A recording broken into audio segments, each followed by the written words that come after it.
Now, to expand on the discussion, we're joined by education activist Hendrick Makaneta. Very good evening to you. Thank you so much for joining us. I mean, what is your initial reaction to these numbers? Are we talking about 4,000 dropout numbers in the Northern Cape alone? We're hearing about learner and teacher absenteeism. What is your reaction? Well, the learner absenteeism as well as the dropout rate in the province of Northern Cape is a cause for great concern.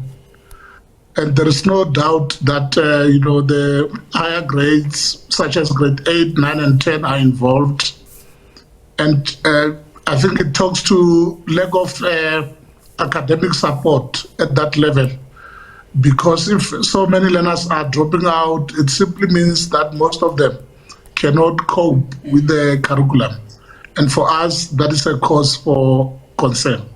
Yeah, absolutely. 18 schools, we're also learning, within the Northern Cape province are without facilitators, educators for pure maths. I mean, what does that talk to as we try and analyze the bigger picture here and how the dropout rate has come to such alarming numbers?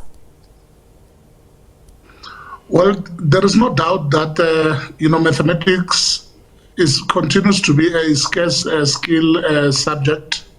And of course, the majority of those who have studied mathematics at university level don't always go into the teaching fraternity. Some of them end up in companies, using their qualifications, to work in a wide range of companies. But of course, it really boils down to government commitment. I think that there must be a bigger enrollment as far as mathematics is concerned, but government must also find a way to ensure that they can put in place incentives in order to recruit those men and women who have got a very clear understanding of the subject of mathematics, particularly in the area of facilitators. It is true that teachers also need support, not only learners. And so if we can invest a lot in mathematics and science to ensure that we've got properly qualified facilitators who can go into schools to ensure that they assist our teachers academically and otherwise, we can certainly go a long way. Because if teachers are not empowered, or if a teacher has got no confidence in their own skills to impart knowledge to the learners, that becomes a problem. Because in the past, we've seen some of the teachers being unable to even answer the grade 12 paper that was written by the learners. Yeah, absolutely frightening. What kind of accountability should the Education Department face if this dropout rate continues despite whatever efforts that are going to be implemented? I mean, we're seeing and hearing that they are looking to recruit more teachers. What kind of accountability should they face as a department? I think that the department as a whole needs to come up with a strategy that can be able to improve learner performance in the province. I know that some few years back in Gauteng province, they had a strategy called, the Gauteng Primary Language and Mathematics Strategy.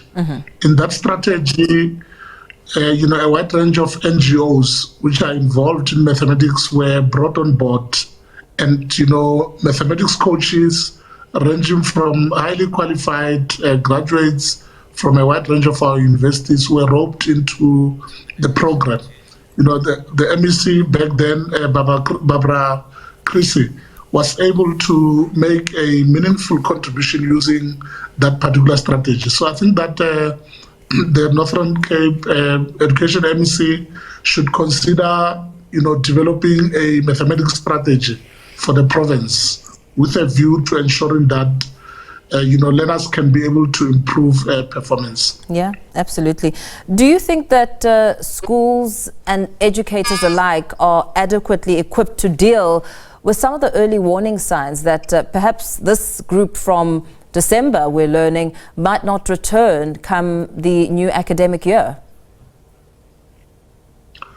I think that, there is no doubt that teachers already go through a lot. If you look at the CAPS document, it has got a lot of work that has to be covered within a specific period of time. And, undoubtedly, the fact that even in the foundation phase, there are still, problems where you find that, our learners, as we speak now, research has also shown that the majority of our learners in the intermediate phase are not able to read for meaning. So such problems which exist in the primary, education sector, find a way to creep into the secondary level in high school.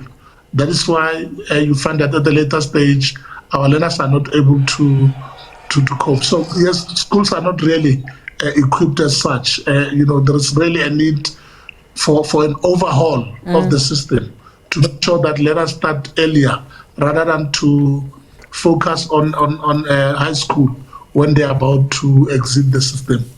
And very quickly, before we let you go, what role can the community play in encouraging learners to indeed persevere and continue to go to school?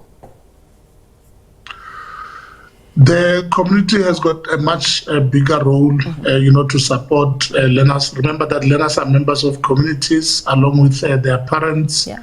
And, we really want to encourage members of the community to take education very seriously. One of the problems that we have especially in our townships, is the problem of, outlets such as your taverns, which are somehow found next to schools, and sometimes members of communities, leave learners to just go into a tavern. I think that we really need a well-coordinated effort. Street committees should be revived to make sure that learners are prohibited from doing all the wrong things that they're not supposed to do, but to focus on, developing themselves so that they can be able to create a better future for themselves. So parents alone will not be able to win this battle. Members of communities should really take an active approach. We should go back to the drawing board where we say that it takes a village to raise a child. Absolutely. Thank you so much for speaking to us this evening. Education activist Hendrick Makaneta.